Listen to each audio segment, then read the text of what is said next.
la place à Gilles Savary pour nous présenter alors le paquet ferroviaire. J'ai peur, Gilles, qu'on n'arrive peut-être pas tout à fait au bout aujourd'hui. Voilà, c'est bien ce qui me semblait. Et une première présentation. Hein. C'est une résolution complexe. Bon, elle est extrêmement complexe parce qu'elle est extrêmement technique. Elle concerne 6 textes. Et donc, bon, moi, je pense que la moindre des corrections, c'est que les collègues aient le temps de s'en imprégner. Pour ceux que ça intéresse, bah, ça va, je suis bien là. Voilà, très bien. Bon, donc, il faut limiter la mobilité, tu sais. Hein, voilà, il faut faire des économies d'énergie. Bon, donc, je vais rester où je suis, mais à moins que ça vous dérange. Donc, voilà. Donc, ce que je veux dire, c'est que c'est un texte redoutablement important pour des raisons à la fois européennes, mais aussi intérieures, puisque vous savez que le ministre des Transports et le Premier ministre, d'ailleurs, ont annoncé une réforme ferroviaire qui va arriver sur le bureau de l'Assemblée au mois de juin, qui va être probablement le texte le plus important sur les chemins de fer depuis la guerre, et qui va bouleverser complètement. On a vu Jean-Louis Bianco hier, il dit « Je ne parle plus de réforme, je parle de refondation des chemins de fer français ». Cette refondation trouve quand même son origine, d'une part, dans un système qui aujourd'hui est très essoufflé et connaît de très grosses difficultés financières, puisque le chemin de fer est quand même un secteur très financé, puisqu'en France, il reçoit 13 milliards d'euros par an de fonds publics, régionaux ou d'État, et néanmoins, il est en déficit chronique d'1,5 milliard à 3 milliards, 3 milliards cette année, 1,5 milliard tous les ans, qui ajoute à une dette qui maintenant atteint tout compris près de 40 milliards d'euros pour ce qui concerne, si on cumule RFF et SNCF. Avec un système qui connaît aussi des pertes des petits signaux de perte de performance, que ce soit dans l'Île-de-France, où le réseau est quand même obsolète et où il y a des conditions de transport qui deviennent extrêmement difficiles, que ce soit sur les trains d'équilibre du territoire, ce qu'on appelle les grandes lignes, qui sont un peu l'angle mort de la politique ferroviaire, ou que ce soit surtout en matière de fret, où on a fait 4 plans successifs qui ont abouti à un inéluctable déclin. Voilà. Donc ne pas se poser les questions de la réforme ferroviaire aujourd'hui, si vous voulez, c'est jouer la politique de l'autruche et se mettre la tête dans le sable. Pour la première fois, un gouvernement a décidé de l'aborder de façon globale et de façon extrêmement volontariste, fixant une date d'ouverture à la concurrence, puisqu'on va en venir là. Qu'est-ce que c'est que le 4e paquet? Le 4e paquet ferroviaire, c'est l'ultime étape engagée par la directive fondatrice qu'on appelle la 91-440 d'ouverture des réseaux ferroviaires européens, c'est-à-dire de passage d'une régulation monopolistique nationale à forcément une régulation concurrentielle, puisque à plus de 1, on ne peut plus prétendre être monopole. Et donc on rentre dans un monde concurrentiel. Et quand on abaisse les frontières, on est à plus de 1. On est forcément à plusieurs. Ce qui était facile pour la route et qui l'a fait triompher est beaucoup plus difficile pour le chemin de fer. Ce qui était facile pour la route, pour l'aérien, pour le maritime, est beaucoup plus difficile pour le chemin de fer parce que c'est un transport guidé, donc qui est un transport qui n'a pas de souplesse en termes de capacité. On ne peut pas passer plus bas, comme un avion, prendre le premier virage ou la première voie d'évitement comme une voiture. On est coincé sur son rail, et son rail, il est très technique. Ce qui est technique, d'ailleurs, c'est l'interface rail-chemin de fer. Les deux forment un système technique. Et ces systèmes techniques ont été historiquement conçus à l'époque industrielle sur des bases qui étaient des bases aussi de protection militaire nationale. C'est-à-dire qu'ils ont été conçus pour éviter l'éventuelle pénétration de l'ennemi par chemin de fer. Et ça explique que nos chemins de fer ont des caractéristiques techniques épouvantables. Par exemple, pour aller de Rotterdam à Lyon, il y a 6 systèmes de contrôle-commande différents. 6 systèmes de contrôle-commande différents, c'est-à-dire les systèmes qui envoient des signaux à la locomotive. Par exemple, la locomotive Thalys intègre, avec un coût de plus de 60% de ce que serait une locomotive normale, le décryptage à 300 à l'heure de 6 systèmes de contrôle-commande différents. C'est-à-dire qu'à 300 à l'heure, il faut qu'elle sache lire plusieurs types de signaux, parce que ce ne sont pas les mêmes. Et tout à l'avenant, si vous avez remarqué que l'Eurostar est moins ventru que le Thalys, c'est parce qu'il y a un gabarit différent en Grande-Bretagne et que s'il était aussi ventru que le Thalys, il coincerait dans les tunnels anglais. On a préféré faire en sorte que le train soit moins ventru que de refaire les tunnels. Voilà, c'est pour vous donner un exemple très concret de la difficulté à mettre en place l'Europe du rail, qui explique en particulier, que l'Europe de la route, où là il suffit d'enlever les postes de douane et les douaniers pour que ça marche tout seul, un macadam rouge égale un macadam gris, c'est pas un problème. L'Europe de la route triomphe. Il y a d'autres raisons pour lesquelles elle triomphe. Elle est plus souple et malheureusement ces derniers temps, elle est un peu dérégulée socialement, ce qui fait qu'on a un dumping social considérable. En tout état de cause, c'est la dernière étape. La première, c'était le premier paquet ferroviaire de 2001 qui a ouvert l'international, le fret international. Après, le deuxième paquet, c'était 2004, il a ouvert le fret national. Le troisième paquet, c'était 2007, il a ouvert en 2010 l'international passager. Pour le moment, on a un seul train qui arrive en France, il vient d'Italie, c'est le Tello. Et là, nous attaquons au gros morceau, celui qui est plein d'enjeux. Eh bien, c'est le chemin de fer national, c'est-à-dire les trafics passagers nationaux. Alors ça intègre le trait commercial, c'est-à-dire la grande vitesse intérieure, Paris-Lyon, par exemple, Lyon-Marseille, Paris-Bordeaux. Ça intègre les lignes d'aménagement du territoire. Là, on se précipite moins. 300 millions d'euros par an de déficit, tandis que le chemin de fer, les LGV sont en excédent. Les fameux Corail et Théose, on a beaucoup de mal à repositionner aujourd'hui. Et ça intègre évidemment les TER, c'est-à-dire les transports régionaux, donc les RER également d'Île-de-France, qui donc vont être ouverts à la concurrence. La date fixée coïncide avec celle fixée par le ministre des Transports français, 2019. Il n'est pas sûr d'ailleurs que si cette date bouge, ce ne soit pas plus tard, et pour une fois, l'initiative des Européens. Parce qu'une des grandes difficultés qu'on a sur ce paquet ferroviaire, c'est que la réforme française va être bouclée plus vite que le paquet ferroviaire européen. Le paquet ferroviaire européen existe avant, on le connaît, mais il va être délibéré. Bon, tu sais bien, Daniel, le président, pardon, vous savez qu'il y a toujours des tensions sur les paquets. Il y a ceux qui essaient de dépacter, souvent au Conseil. Non, ça c'est bon, mais ça j'en veux pas. Donc c'est toujours compliqué, les paquets. Il y a une partie de bras de fer en général entre le Conseil qui veut le dépacter et le Parlement qui veut garder le paquet. On ne peut pas en présumer. Aujourd'hui, les Irlandais ont dit, moi ce qui nous intéresse c'est l'interopérabilité. Donc pour moi, il va y avoir une position du Conseil sur l'interopérabilité. Ils ont commencé à discuter, mais le reste, ça ne nous intéresse pas. Les Lettons ont dit, ce n'est pas une priorité. Tout ce qui est technique, on verra bien. Sécurité ferroviaire, OK. Mais le reste, ça ne nous intéresse pas trop. Et quand on aura passé les Irlandais et les Lettons, qui n'auront pas mis les 6 textes encore en discussion au Conseil, eh bien nous allons nous trouver aux élections européennes. Et là, même les parlementaires auront la tête ailleurs. Voilà. Et donc ça, c'est le printemps 2014. Et après le printemps 2014, il faut que le Parlement se remette en chantier et il faut que la Commission soit établie. Donc je vois mal ce texte que l'on anticipe fort ici, et je crois que c'est bien pour émettre une position française. Je vois mal ce texte aboutir au niveau européen avant fin 2014, au mieux, si ça va très très vite, et 2015. Bon.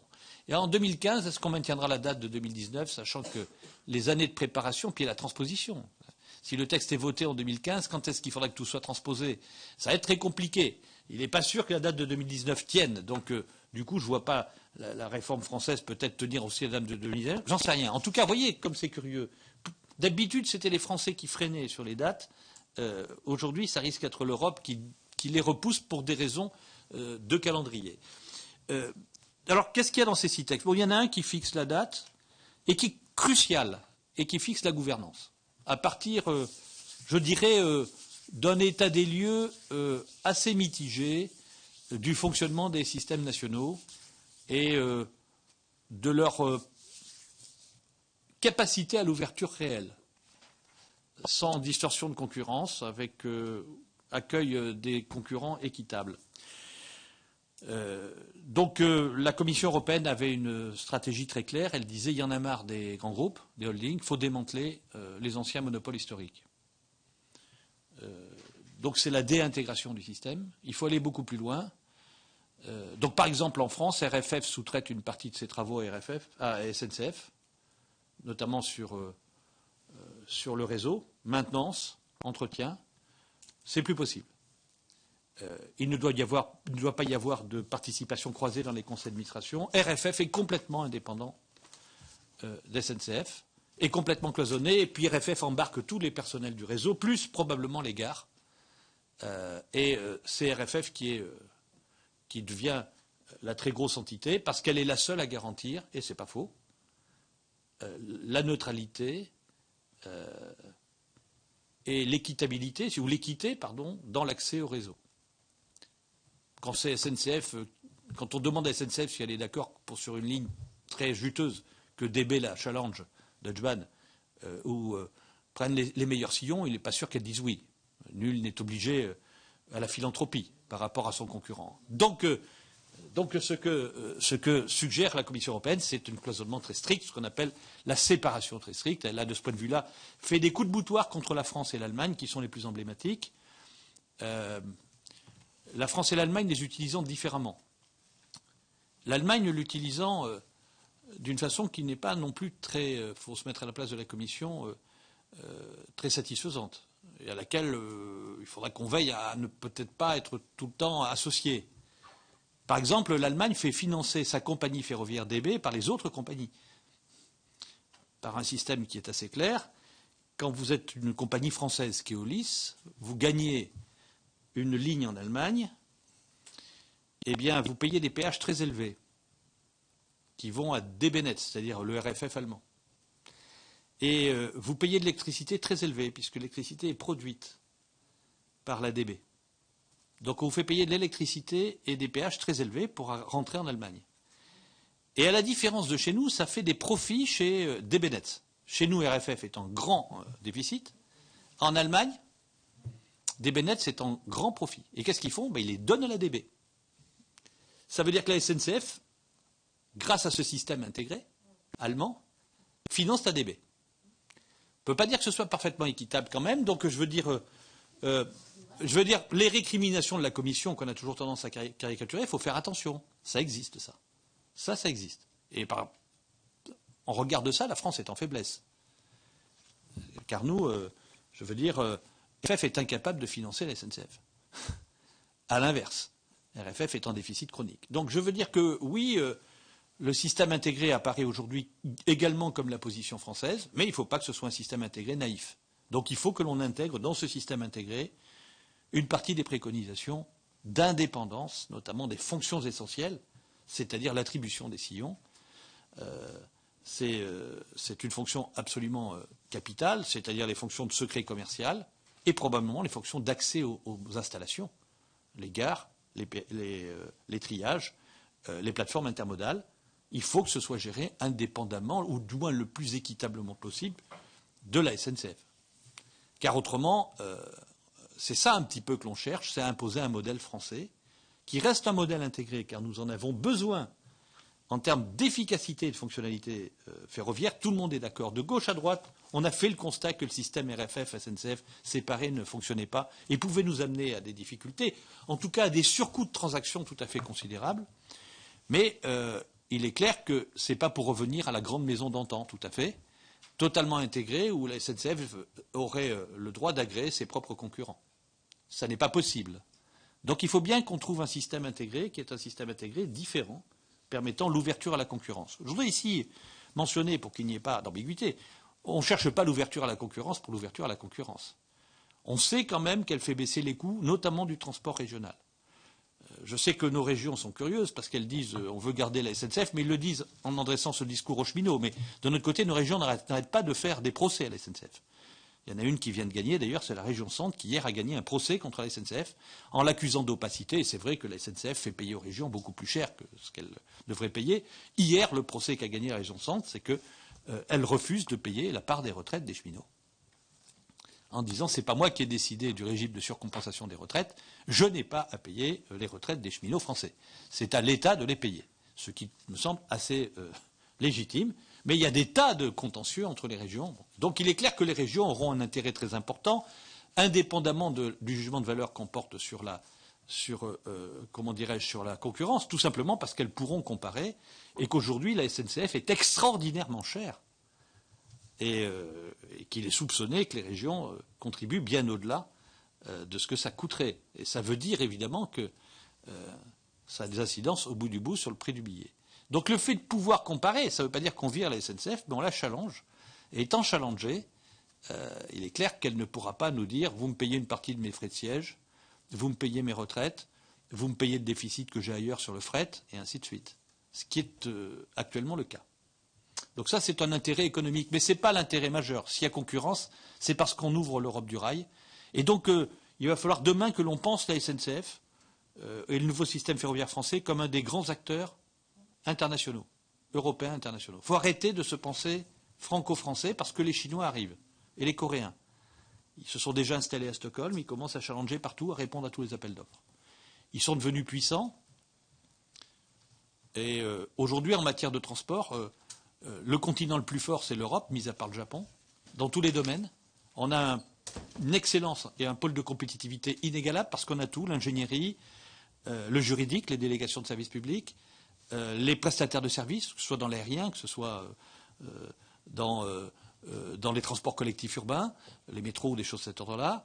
On a pratiquement tout à proposer, mais on est à la veille d'une très grosse offensive avec beaucoup de compétences des Asiatiques, en particulier Hong Kong sur les transports collectifs urbains et Singapour, où il ne faut pas leur en compter trop.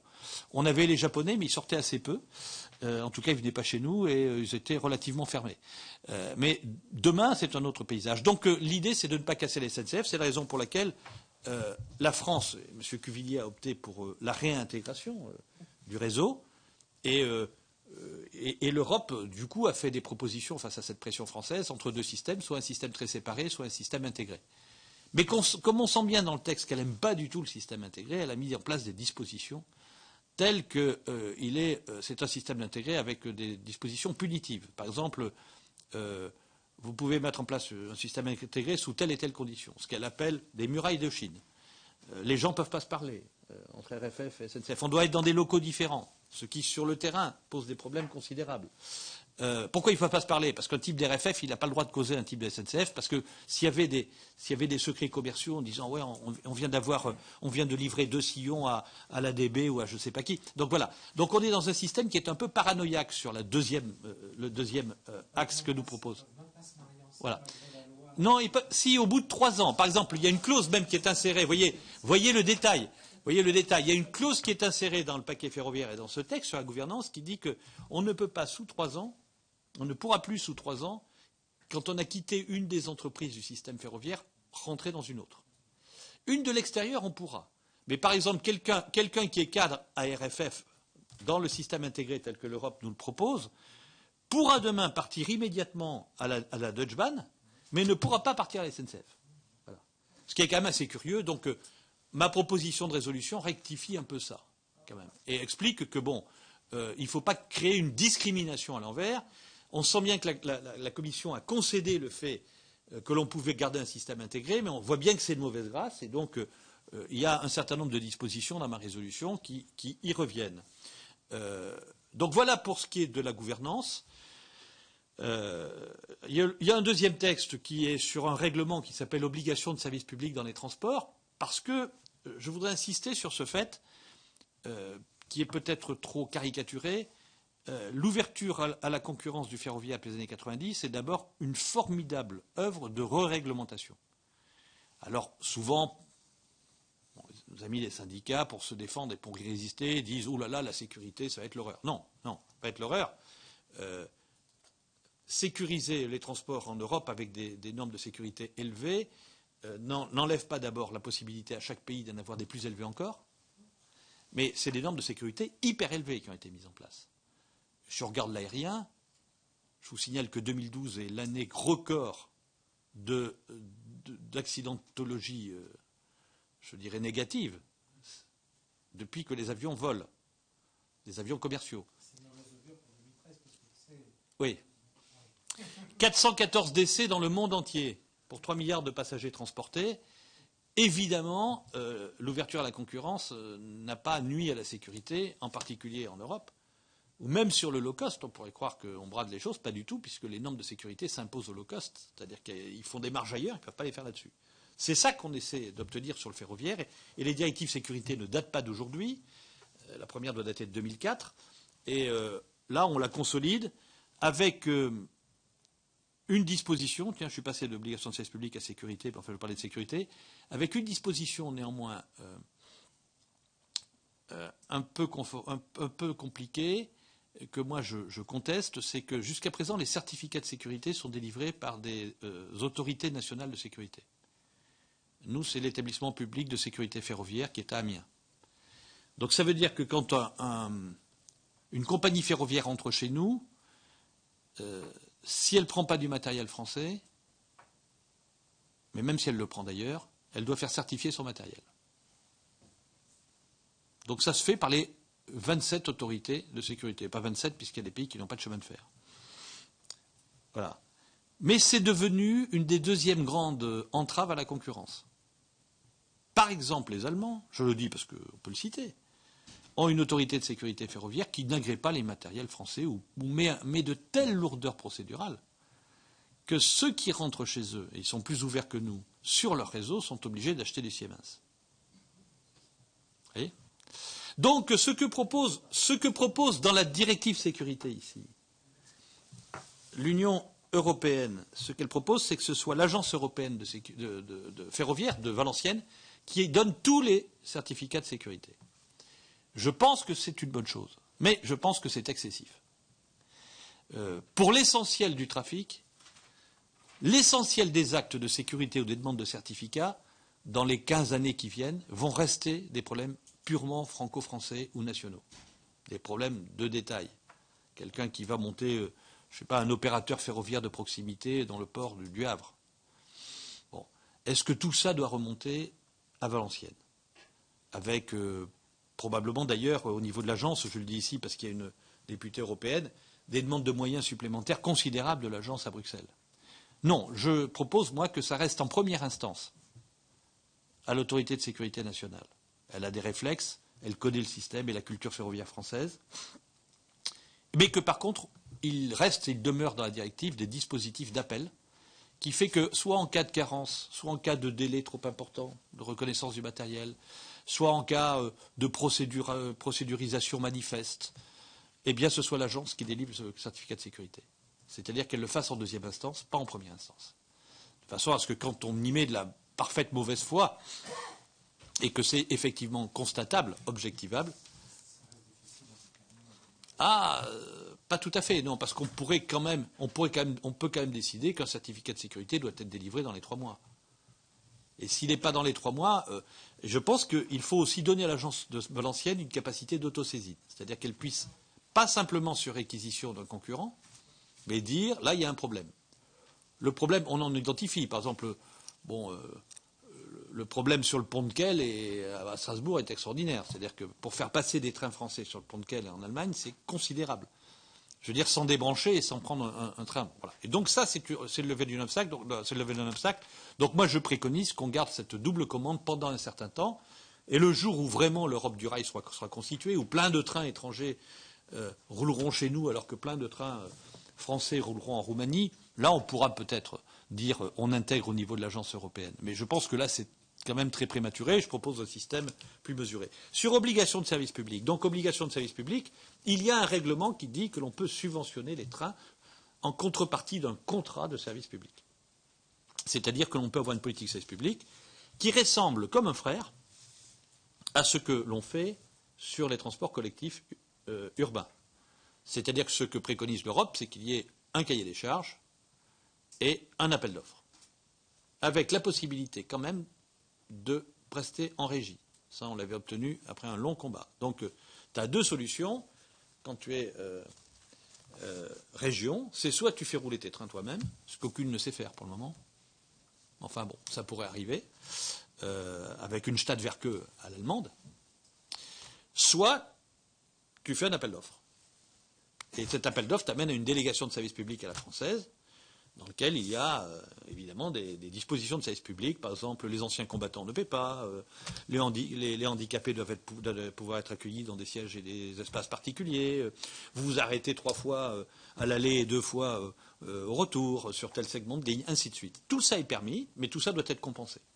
Donc il y a des aides d'État en contrepartie. ce qui change dans ce règlement, c'est que ce règlement avait obtenu une exemption d'ouverture à la concurrence pour le chemin de fer lourd, règlement existant, à la demande de la France.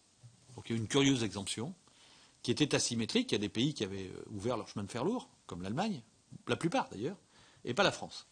Elle ne voulait pas, voulait garder le monopole SNCF sur les TER. Donc il y avait cette exemption qui a été demandée par M. Perben à l'époque. Évidemment, dès lors qu'on a un quatrième paquet ferroviaire qui ouvre le domestique national, cette exemption saute. Je veux dire, ça serait totalement ridicule qu'on dise tout le fer lourd est ouvert, mais pas tout le fer lourd, quoi. Voilà. Donc cette exemption saute. Par contre, les métros et les tramways les métros en particulier sont conservés en possibilité d'attribution directe, ainsi que certains, parce que ce règlement OSP couvre tous les modes de transport, ainsi que certaines petites lignes qui sont d'un coût très faible, ou des lignes de bus, puisqu'il y a des lignes de bus qui sont prévues d'un coût très faible. Bon, voilà, donc le règlement OSP est modifié de la sorte. Cette modification, enfin du moins cette mise en place du règlement OSP emporte quand même une conséquence intéressante pour la France, c'est que les Allemands, à l'inverse de nous, n'ont pas ouvert leur transport collectif urbain. Et que là, ils vont être obligés d'ouvrir leur train de banlieue. Ils avaient fermé tout ça. Tout ce qui était urbain était fermé en Allemagne. Alors que chez nous, c'était le régional et le national qui étaient fermés. Donc là, on trouve une espèce de symétrie. Bon, il y a une directive interopérabilité sur laquelle il y a des chantiers considérables d'interopérabilité. Là, c'est-à-dire c'est la spécification et l'homologation, enfin, la convergence des normes techniques des composants. Donc il y a des chantiers considérables qui vont durer un siècle d'ailleurs, à la fois sur le réseau, sur le moindre composant ferroviaire, pour arriver à ce que l'on soit interopérable et qu'une machine allemande ou une machine roumaine, il y en a, ou une machine polonaise, soit constituée des mêmes composants, et que ce que je vous décrivais tout à l'heure, des trains qui ont 6 systèmes de contrôle commande, disparaissent. Ça disparaisse progressivement, que l'on soit totalement homogène en termes de caractéristiques de véhicules et caractéristiques de réseau. Cette directive est intéressante, mais j'ai émis quelques réserves sur le coût de mise en œuvre, parce qu'il ne faudrait pas qu'à force d'exiger des mises aux normes successives trop lourdes, les chemins de fer redeviennent sous-compétitifs par rapport à la route. Ils ont déjà du mal à l'être. Voilà. Et enfin, pour terminer, il y a l'abrogation d'un règlement sur l'assainissement financier des compagnies ferroviaires, règlement qui n'a jamais été mis en œuvre en France, puisqu'il comportait la reprise de la dette par les États membres, ce qu'a fait l'Allemagne, pas la France, et il comportait la reprise des régimes spéciaux de retraite par les États, ce que n'a pas fait la France, d'où le contentieux d'hier avec la région Centre et SNCF. Voilà, mes chers collègues, c'est un peu copieux. Vous verrez que ça va. L'intérêt de ça, c'est que ça va impacter le grand débat de l'Assemblée nationale sur la réforme française. On retrouvera tous ces sujets-là. Et donc, il y a une proposition de résolution qui est, comment dirais-je, hélas longue, précise et difficile peut-être à lire, puisque, évidemment, tout ceci fonctionne avec des tuyaux qui vont dans tous les sens et des principes de vase communicant pas faciles à reconsolider. Mais enfin, je vous demande quand même de la regarder pour qu'on puisse formellement la voter et ouvrir un débat contradictoire, si c'est possible, la semaine prochaine, c'est ça? Oui, alors ce qui me paraît possible, si tu en es d'accord, bien entendu, c'est que, puisqu'on en prend connaissance aujourd'hui, qu'on ait le temps effectivement de lire, que c'est extrêmement copieux, c'est que la semaine prochaine, on a un moment d'audition commune avec la Commission du développement durable. Donc, on pourrait du coup, à l'issue du débat, dans la foulée, nous adopter formellement, puisqu'on doit le faire avant la Commission du développement durable, et ensuite la Commission de développement durable, elle ne peut pas le faire en même temps, mais le débat lui aurait déjà avancé conjointement, ce qui, me semble-t-il, permettrait de gagner un tout petit peu de temps. Voilà ce qu'on te propose, si tu en es d'accord. Voilà, le 3 avril, ça serait le 3 avril. Donc. Voilà, oui. Alors, mais je vais t'en demander une deuxième modification dans le texte, c'est que c'est copieux, c'est long, si tu pouvais ramasser un tout petit peu plus quand même. Mais ça... c'est un vœu. Je n'ai pas dit que... Oui, mais je sais bien, mais c'est tellement complexe, je suis tout à fait d'accord avec toi. Je ne pas tout le texte, et je suis resté sur des choses qui me semblent avoir un sens. D'accord, oui. Y compris en économie intérieure. Oui, c'est 6 résolutions quand même, hein, c'est vrai. Je n'en suis pas sûr. François, excusez-moi de vous le dire. Oui. Bien, je fais une résolution par texte.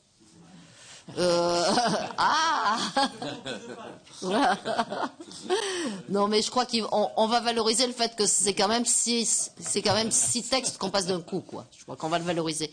Françoise Castex veut intervenir.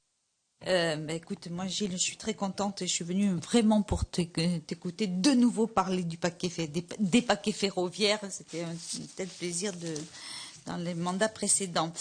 Ce qui m'inquiète surtout, tu l'as compris, c'est ce règlement sur les obligations de service public. Nous en avons débattu à l'intergroupe. Pas mal de parties prenantes sont vent debout là-dessus. Moi, il y a 2 points qui m'inquiètent dans les modifications qu'elle apporte au règlement 2007. D'une part, l'obligation aux collectivités de notifier à Bruxelles les contrats d'obligation de service public. Donc, ça veut dire de nouveau le regard de la DG Concurrence et l'intervention de la DG Concurrence sur les investissements des régions, notamment. Et d'autre part, l'interdiction de créer de nouvelles holdings au niveau des États membres sur le roulant. Je ne comprends pas pourquoi il y a cette interdiction. Après tout, si la France veut créer un nouvel opérateur de transport ferré qui serait lui-même concurrent à la SNCF, mais pourquoi il y aurait cette interdiction? Non, mais ça revient à ce que j'ai dit tout à l'heure. La commission, alors ça n'est pas dans l'OSP ça, hein, mais la commission, mais c'est très important. D'ailleurs, le Sénat a fait une objection de subsidiarité sur le sujet. La commission voulait séparer tout. Elle voulait qu'il n'y ait plus de holding. Elle voulait qu'il y ait une distinction, un éclatement entre ceux qui s'occupaient du réseau, RFF chez nous, mais renforcé avec tous les travaux du réseau, et puis les compagnies. C'est-à-dire qu'elle voulait que la SNCF ne soit qu'un tractionnaire, quelqu'un qui fait rouler des trains sur un réseau qui ne lui appartient pas et sur lequel elle n'a aucun agent. C'est ça qu'elle voulait, la Commission. Ce qui existe dans certains pays. Suède, par exemple, ça marcherait bien. Ça marcherait bien dans certains pays, très mal dans d'autres. La plupart des grands ferroviaires considèrent quand même que l'intégration est meilleure. Enfin bon. Elle voulait ça. Et comme il y a eu une pression avant la rédaction du texte, c'est le premier texte, hein, c'est gouvernance, de l'Allemagne et de la France pour dire non, nous on veut une holding. La holding, c'est-à-dire garder quelque chose comme un groupe SNCF et un groupe DB, même si on doit les modifier à l'intérieur. Hein. Elle a ouvert effectivement dans son texte, elle ouvre dans son texte gouvernance deux possibilités. La possibilité qui pour elle est édénique, c'est qu'on fasse tout éclater, donc ça s'appelle la gouvernance sous entreprise séparée, et une autre qui est la gouvernance sous holding qu'elle appelle sous entreprise verticalement intégrée. Et comme elle le fait de mauvaise grâce, elle dit qu'à partir de 2019, on ne pourra plus créer de holding. C'est-à-dire en gros, si la France crée, parce que ce qu'on veut faire là aujourd'hui, c'est de maintenir une holding en France, ou créer une holding à l'allemande. Bon, on va le faire avec la réforme française. Ça voudrait dire qu'à partir de 2019, ça n'est plus possible de créer une holding. Donc c'est assez curieux dans un texte de dire qu'il y a 2 modèles possibles. Dans le second modèle, je vous donne de la prescription, mais il y en a un qui sera interdit un jour. Voilà. C'est parce qu'elle veut faire disparaître à terme les holdings. Tu vois, c'est ça le sujet. Donc je crois que c'est une bonne objection. La question qui se pose aujourd'hui, c'est de savoir simplement si on a mis en place un dispositif permettant de ne pas tricher dans l'accès au réseau des concurrents. C'est le seul sujet. C'est ça qu'il faut mettre en place. Alors après, que ce soit dans une organisation intégrée ou une organisation séparée, chaque État membre fait comme il veut. L'Allemagne est une organisation intégrée, elle a beaucoup plus de concurrence que nous. Hein, je veux dire Keolis, Veolia, tout ça est en Allemagne très largement. Et pourtant, ils sont très intégrés. Donc, on peut ouvrir à la concurrence en restant sous holding. Il n'y a pas de lien de cause à effet. Nous, on est très intégrés, on est très peu ouverts. On n'a pas ouvert même. Voilà. Par contre, il y a d'autres pays qui sont optiquement ouverts et qui ne sont pas ouverts du tout. L'Espagne, par exemple. Voilà. L'Espagne, elle a déintégré complètement, mais il n'y a pas un train étranger qui fonctionne en Espagne. Bon, voilà. Donc, je veux dire, Ben voilà, donc ce que je veux dire, c'est qu'il n'y a pas de lien. La vraie question, aujourd'hui, c'est d'avoir une gouvernance qui permette l'accès. Pour le premier sujet, c'est un très bon sujet, effectivement. Moi, je ne l'ai pas relevé, vous voyez, je n'ai pas relevé dans le... je peux rajouter, hein. Mais effectivement, le fait qu'il y ait notification obligatoire à la Commission est un sujet. Je pense que c'est un sujet qu'il faut que vous fassiez peut-être... mais ça serait à nous aussi, puisque c'est quand même quelque chose de subsidiaire. On peut peut-être en faire une résolution séparée à ce moment-là. Non, on va rajouter un paragraphe et je vais essayer d'en compiler un autre. Alors. Voilà. Jérôme Lambert qui va intervenir aussi. Juste un mot de commentaire, parce que je vais devoir vous quitter pour aller prendre le train. Tout à fait. Mais vraiment, voilà. C'est en fait ce que je voulais dire, c'est je voulais te remercier, Gilles, vraiment, pour toute la passion que tu mets à étudier ces questions et surtout à nous les faire partager, parce que ça peut être un peu... oui, nous faire partager, donc comprendre et tout. Alors, heureusement que tu nous laisses, enfin, qu'on a quelques jours pour lire le projet, mais crois-moi, je vais le lire avec beaucoup d'intérêt, beaucoup d'intérêt, parce que tu m'as bien fait comprendre toute l'importance que revêt ces textes européens. Et je veux t'en remercier. Je n'en dis pas plus aujourd'hui parce que je ne sais pas exactement quelle sera ma position ainsi que celle de mon groupe. Enfin, je ne le sais pas. On va regarder ça. Mais en tout cas, tu alimentes notre réflexion d'une manière tout à fait pertinente et vraiment, je veux t'en remercier. Merci de ton exquise bienveillance. Ce que je regrette, c'est simplement que, on a des conditions de travail telles ici que vous n'avez pas le rapport vraiment sur le 4e paquet. Et je vous conseille d'aller le lire, le 4e paquet, mais je ne vous le conseille pas non plus. C'est un truc absolument épouvantable. Et du coup, ma résolution sans lire le 4e paquet, c'est un peu bizarre. Vous voyez ce que je veux dire? On n'a pas le temps en quelques jours de faire les 80 pages qui seraient nécessaires à vous présenter de façon pédagogique les choses. Voilà. Oui, alors moi j'ai essayé d'aller effectivement sur le site et de regarder les 80 pages. Je me suis tout de suite découragée en me disant que comme tu connaissais bien le sujet, effectivement, tu nous ferais sans doute une excellente synthèse. Je crois que Philippe veut parler aussi. Oui, simplement un petit mot pour féliciter le rapporteur. Et puis je vois qu'il connaît bien particulièrement le dossier. C'est vrai que c'était très passionnant de l'écouter. Simplement une question précise suite à l'ouverture à la concurrence des marchés domestiques de passagers. Est-ce que les régions pourront proposer leurs services et leurs infrastructures aux régions qui leur sont limitrophes? Est-ce que ça avait été précisé? Je ne sais pas si vous l'aviez dit. Vous parlez d'abord, les régions, pour le moment, n'ont pas d'infrastructure ferroviaire en France. L'infrastructure ferroviaire est nationale. Voilà. C'est complètement national et il y aura deux types de services. Enfin, les régions sont autorités organisatives de transport chez nous. Donc, elles feront tout simplement, pour ce qui est uniquement de leur territoire, elles feront un appel d'offres pour des TER intra-régionaux. Et elles se mettront ensemble quand elles auront un TER extra-régional, ou même elles pourront faire un appel d'offres avec l'autorisation de l'autre région pour un TER qui va dans une ville d'à côté.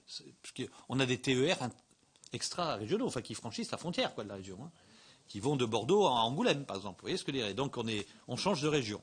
Donc là, à partir du moment où ce TER est opéré par la région Aquitaine, par exemple, c'est l'Aquitaine qui fera l'appel d'offres. Pour ça, il faudra qu'elle ait l'autorisation de la région Poitou-Charentes et qu'elle ait son consentement à ce qu'un TER partant de Bordeaux, évidemment, s'arrête à Angoulême. Mais il ne devrait pas y avoir de problème. En général, ça se gère comme ça se gère aujourd'hui. Bon. Sauf qu'il y aura l'appel d'offres en plus. Après, il y a les TET, ce qu'on appelle les TET, les temps d'équilibre du territoire. C'est-à-dire les TEOS, les corails, qui sont dans un état déplorable. Là, c'est l'État qui fera l'appel d'offres. Sur le réseau ferré national, puisque c'est l'État qui est autorité organisatrice de transport. D'accord? Donc pour les grandes lignes, c'est-à-dire, je ne sais pas, moi, il y a un Quimper-Vintimille qui existe. Hein. Vous voyez, un truc qui fait tout le tour, que je prenais jadis quand j'étais jeune en tant qu'étudiant pour aller de ma Charente-Maritime à Bordeaux. C'était un train de bidasse à l'époque. Ils allaient en permission vous voyez, le week-end. Bon, ce Quimper-Vintimille, c'est l'État qui le mettra en appel d'offres. Là, ce n'est pas les régions, parce que c'est un train d'aménagement du territoire. Donc les TER, les régions, et les TER supra-régionaux, ça sera avec le consentement de la région, et ce sera la région qui opère le TER de départ, de la gare de départ qui mettra en appel d'offres, avec un accord de dessert de la région d'à côté, et les trains grandes lignes, c'est l'État. Voilà, donc ça sera assez simple. Et moi, je voulais te reposer, mais très très rapidement, une question par rapport à l'interopérabilité, parce que tu as dit que l'Irlande était beaucoup sur cette demande-là. Et comme on va être bientôt à la conclusion de la présidence irlandaise, est-ce que toi tu as des éléments d'information sur ce que l'Irlande plus précisément demande dans ce domaine-là, ou est-ce que c'est justement c'est juste la demande globale et qu'il n'y ait pas d'autres précisions de la part de l'Irlande? Non, l'Irlande a ouvert le débat pour le moment. Il y a eu une première réunion sur le sujet où tout le monde a manifesté son intérêt. Le seul sujet, ça a été me semble-t-il, une objection qui n'est pas comment dirais-je, négligeable en termes de justement sur les certificats de sécurité, quoi. C'est-à-dire, est-ce que les certificats de sécurité doivent tous passer à l'agence ou pas? Et sur le renforcement des pouvoirs de l'agence ferroviaire européenne. Actuellement, à travers ces textes, elle monte en puissance considérable. Vous aurez des recrutements à faire considérables. Sur les spécifications techniques d'interopérabilité. Bon, qu'est-ce que c'est qu'une spécification technique d'interopérabilité? C'est un travail monstrueux de techniciens et d'ingénieurs, et c'est l'agence qui le fait, sur un sujet précis. Par exemple, les freins. Voilà. Donc voilà, on prend les plus grands ingénieurs d'Europe et ils cherchent la norme de frein, avec son contrôle, enfin tous les dispositifs qui vont avec, et ils disent, voilà, sur le freinage, voilà la STI freinage. Il y en a une autre qui est contrôle-commande. Voilà, la STI contrôle-commande. Il y en a une autre qui sont des process. Par exemple, c'est STI sur la gestion des situations dégradées, par exemple. Voilà. Avec là qui fait intervenir les personnels. Là, il y en a 125 000, donc c'est des chantiers considérables. Il y a une STI sur les caténaires, hein, une autre sur la sûreté. C'est-à-dire comment est-ce qu'on fait en sorte que la voie soit. Bon, donc c'est des chantiers tout à fait considérables qui sont arbitrés par l'agence. L'agence a fait déjà un boulot terrible, c'est grâce à ça. Bon, simplement, on est en train de vouloir emballer un petit peu les compétences de l'agence et emballer le rythme, et notamment que l'agence raccourcisse les délais où c'est imposé aux États membres. Et là, il y a des objections. Par exemple, sur le système de contrôle-commande de RTMS, il y a un certain nombre de pays qui disent c'est trop cher. Si vous nous faites faire ça sur nos lignes, on y met beaucoup d'argent, c'est trop cher, et ça dégrade la compétitivité du rail par rapport à la route. Moi, je ne veux pas le faire. Les Allemands, par exemple, sont très très réticents à ce que l'on aille trop vite dans ces sujets-là. Voilà, le débat, il est à peu près celui-là. Jean-Luc Leven, du coup, ça lui a donné une idée de question lui aussi. Enfin, je voulais simplement poser la question, est-ce que quelque part l'idée d'une péréquation tarifaire a été abordée? Parce que je pense que s'il y a développement des transports aériens, il faut aussi que la capacité des Européens à circuler soit aussi garantie. Est-ce que cette idée-là a été à un moment évoquée? Est-ce que c'est un objectif? Et est-ce qu'il n'y a pas un risque aussi de voir des territoires qui seront peut-être moins desservis? Est-ce qu'il y a un souci? Est-ce que l'autorité se soucie de ces questions-là? Alors, ça n'est pas dans le paquet ferroviaire, mais c'est dans une directive qui a été prise en 2012, qui s'appelle Refonte, Recast, qu'il y a une disposition, puisqu'effectivement on procède par appel d'offres sur des trains qui ne sont pas de même nature, et que l'on est dans un environnement concurrentiel. On n'est plus, comme jadis avec la SNCF, une espèce de boîte noire, où on récupérait du profit sur les TGV, on en mettait un petit peu sur les trains d'aménagement du territoire ou sur les TER. Les TER, on a plutôt piqué l'argent des régions, mais sur les TET, ils fonctionnaient d'une façon, comment dirais-je, les TET fonctionnaient en se nourrissant, et notamment le fret, qui est très déficitaire à la SNCF, se nourrit des excédents des LGV, hein, pour faire simple. Donc il y avait en effet une péréquation tarifaire, du fait que la maison était totalement intégrée. C'est à l'intérieur d'un monopole, ce qui rapportait finançait ce qui ne rapportait pas, selon des clés de répartition invisibles, mystérieuses. Bon. Maintenant, c'est différent, puisqu'il va y avoir des appels d'offres. Alors on pourrait dire, oui, mais la région Limousin, qui n'est pas très riche, va faire des sous-trains, parce qu'elle n'aura pas quand même... le principe, c'est quoi? C'est appel d'offres et subvention, c'est-à-dire compensation subventionnée, aide d'État. Ce qui n'est pas rentable est subventionné. Alors on pourrait dire, une région comme l'Île-de-France a des sous, pourra mettre de grosses subventions, et Limousin, il ne pourra pas en mettre. Très bonne remarque. L'Europe a quand même prévu ça, non pas dans le paquet ferroviaire, mais dans un texte précédent qui n'est pas encore transposé en France, au titre duquel on peut taxer les trains, et on peut mettre en place une redevance sur les trains commerciaux permettant de financer un fonds d'aménagement du territoire.